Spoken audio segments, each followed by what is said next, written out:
In a world of madness, we have found order. We have welcomed a threat across our threshold. Ang kwento ay tungkol sa isang pamilya na nanatiling nakakulong sa loob ng kanilang glass house upang maiwasan ng shred. Isang laso na nagbubura ng mga alaala ng sinumang makakalanghap nito. Gayunpaman, nagbago ang lahat nang ang isa sa mga babae ay nagpapasok ng isang misteryosong estranghero sa kanilang bahay at natuklasan ng pamilya ang ilang mga lihim. At napagtanto nila na ang lahat ng sinasabi sa kanila ng kanilang ina ay pawang mga kasinungalingan. Hello mga kaboso! Welcome back sa Netflix. Ang pelikula na ating matutunghayan ngayon ay pinamagatang Glass House na ipinalabas noong 2021. Can't take your eyes off of the snake. Shred is taking them all. Naitakda ang pelikulang ito sa post-apocalyptic world kung saan makikita natin ang isang glass house na matatagpuan sa gitna ng kagubatan. Ito lamang ang tanging lugar na maaari kang mabuhay. Isang lalaki naman ang dahang-dahang lumapit sa glass house, ngunit siya ay binaril at pinatay. Ang tatlong magkakapatid na babae, sina B, Evie at Daisy, ay dinala ang katawan ng lalaki sa loob at kinuha ang anumang bagay na makikita nilang kapaki-pakinabang. Pagkatapos ay kinatay nila ang lalaki upang kunin ang mga organs nito na balak nilang gamiting pataba para sa kanilang mga pananim na gulay sa kanilang kusina. Matapos nilang makuha ang organs ng lalaki, ay inilibing nila ang bangkay nito sa hardin sa labas. Ang kanilang kapatid na si Gabe ay may sinusubukang maalala sa kanyang nakaraan. Lumalabas na si Gabe ay nawala ang kanyang mga alaala matapos makalanghap ng nakalalasong hangin sa labas na tinatawag na shred na nagpapalimot sa mga alaala ng mga tao. Nagtungo ang magkakapatid sa kanilang ina at ikinuwento ang tungkol sa lalaking pinatay nila kanina. Pagkatapos ay ipinahayag ng kanilang ina na mayroon pa silang isa pang kapatid na nagngangalang Luca na umalis sa bahay nila ilang taon na ang nakalilipas. Pagkatapos, ang pamilya ay nagsasagawa ng ilang kakaibang ritual na natatangi sa pamilya. Ang ritual na ito ay upang matulungan silang mapanatili ang kanilang mga memorya at matandaan kung sino sila. Kinabukasan, nagbantay si B sa kagubatan upang pigilan ang mga magtatangkang pumasok doon. Nakita niyang isang estranghero na papalapit sa kanya. Hinubad ng lalaki ang kanyang maskara bago mawalan ng malay. Sa halip na patayin ito, nagpasya si B na dalhin ito sa glass house. Nang malaman naman ito ng kanilang ina, nagalit ito ng husto at gusto niyang mapalaya sagad ang lalaki. Ngunit iginiit ni B na mananatili ang lalaki dahil iniisip niya na maaaring may impormasyon ang lalaki tungkol sa kanilang kapatid na si Luca. Kaya nagpasya ang kanilang ina na hayaan ng lalaki na manatili at sinabing may layunin ang lahat. Pagkatapos ay itinuro niya sa magkakapatid na babae kung paano takpan ng sugat sa pamamagitan ng pagtahi sa nasugatan na binti ng estranghero. Kalaunan ng gabing iyon, itinali ng ina si Gabe sa kanyang higaan habang binabangungot ito sa gabi. Kinaumagahan, nagulat si Gabe nang matuklasan niyang nabasa niya ang kanyang kama. Kaya tinulungan siya ni B at Evie na linisin ang mga kumot. Pagod na si B sa paglilinis ng kanyang mga kumot araw-araw, ngunit sinabi sa kanya ni Evie na kailangan niyang maging matyaga at habaan ng kanyang pasensya. Pagkatapos ay pinalitan nila ang benda ng estranghero. Nang magkikip na si Evie ng tubig, hindi maialis ni B ang kanyang tingin sa estranghero dahil nakakaramdam siya ng kakaibang atraksyon sa lalaki. Maya't maya lamang ay nagising ang lalaki at humingi ng tubig. Binigyan siya ni B ng tubig, ngunit binalaan niya ito na huwag subukang gumawa ng masamang bagay. Nang malaman ng kanilang ina na gising na ang estranghero, tinungo niya ito upang tanungin. Bagamat tila hindi naaalala ng lalaki ang kanyang pangalan, inihayag niya na nagmula siya sa lungsod sa silangan. Ayon dito ay wala na ang lahat sa labas at karamihan sa mga tao ay nabaliw na pagkatapos mawala ang kanilang mga alaala.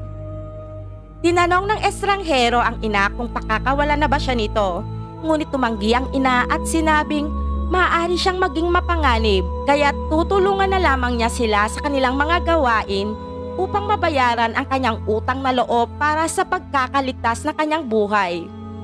Hindi masaya si Gabe sa pagdating ng estranghero, ngunit tiniyak sa kanya ni B na hindi nakakapinsala ang lalaki. Kinabukasan, sinabihan ng ina sina Daisy at Gabe na hukayin ang naunang trespasser at gamitin ang katawan nito para maglagay ng espesyal na babala. Nagulat ang estranghero nang makitang nilalaro ni Daisy ang bangkay habang pinuputol ni Gabe ang mga paa at ibinitin sa kagubatan bilang babala.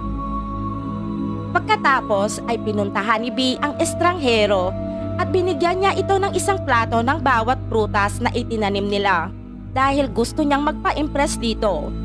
Nang maglaon, nang sumama si Evie sa kanila, pinapaalis siya ni B dahil gusto niyang mapag-isa kasama ng estranghero. Pinalaan ni Evie si B na hindi niya dapat pagkatiwalaan ng estranghero dahil maaari pa rin itong mapanganib. Ngunit hindi pinapansin ni B ang kanyang babala at sinabing pakiramdam niya ay matagal na niya itong kilala. Kinagabihan, pinuntahan ng estranghero si B. Tinawag siya ni B na Luca, ngunit sinabi ng estranghero na hindi siya maaaring maging si Luca dahil hindi niya nararamdaman na magkapatid sila. Kinabukasan, hiniling ni B sa estranghero na kumuha ng brush sa shed. Doon ay nakita niya si Evie na may hawak na memory box at tinanong niya ang tungkol dito. Inihayag ni Evie na dati nila itong nilalaro ni Luca, ngunit ngayong wala na siya, wala nang naglalaro sa larong iyon. Nang malaman ni Evie na ang estranghero ay gumugugol ng mas maraming oras kasama sina B at Daisy, ay nagselos ito. Iniisip niya na ang estranghero ay sinusubukang palitan siya sa pamamagitan ng pagiging malapit kina B at Daisy. Pagkatapos, kinausap ng ina ang estranghero at sinabi sa kanya na ang bawat isa ay may kanya-kanyang layunin. Iminungkahi niya na ang layunin ng estranghero ay buntisin si B. Kinabukasan, pumunta si Evie sa seed shed at laking gulat niya nang makita ang estranghero at si B na nagpapasarap. Bumalik sa kanyang alaala kung saan nakita niya si B na nakikipagtalik kay Luca. Umalis kaagad si Evie matapos siyang mahuli ng estranghero na nakasilip sa kanilang pagniniig ni B. Nang maglaon, nilapitan ng estranghero si Evie at sinubukan siyang kausapin. Binalaan siya ni B na hindi siya maaaring manipulahin ito. Pagkaalis ni Evie, natuklasan ng estranghero ang memory box kung saan nakita niya ang kwintas ni Luca sa loob. Ninakaw niya ito at sinabi sa lahat na dala-dala niya ito. Alam ni Evie ang kanyang mga kasinungalingan at sinabi na siya ay peke lamang. Ngunit ipinagtanggol ni B ang estranghero at sinabing nagsiselos lamang si Evie sa kanya. Nang maglaon, sinabi ng ina kay B na kailangan niyang pumili sa pagitan ng sanggol at ng estranghero dahil ang mga halaman ay hindi makagawa ng sapat na oxygen upang mapanatili silang lahat. Sinabi niya sa estranghero ang lahat at sinabi na kung aalis siya ay sasama siya dito. Samantala, umakyat si Gabe sa kama ni Evie at sinubukang makipagtalik sa kanya. Ngunit pinigilan siya ni Evie dahil wala siyang nararamdamang kalibugan sa lalaki. Nang malaman ito ng estranghero, sinabi niya kay Evie na hindi niya kailangang alagaan si Gabe dahil karapat-dapat din itong maging masaya. Kinagabihan, tinungo ng estranghero ang ina ng mag-isa. Hinawakan niya ito at saka sinakal hanggang mamatay. Bago mamatay, tinawag niyang nagkukunwari lamang ang estranghero at sinabing alam niyang hindi siya si Luca.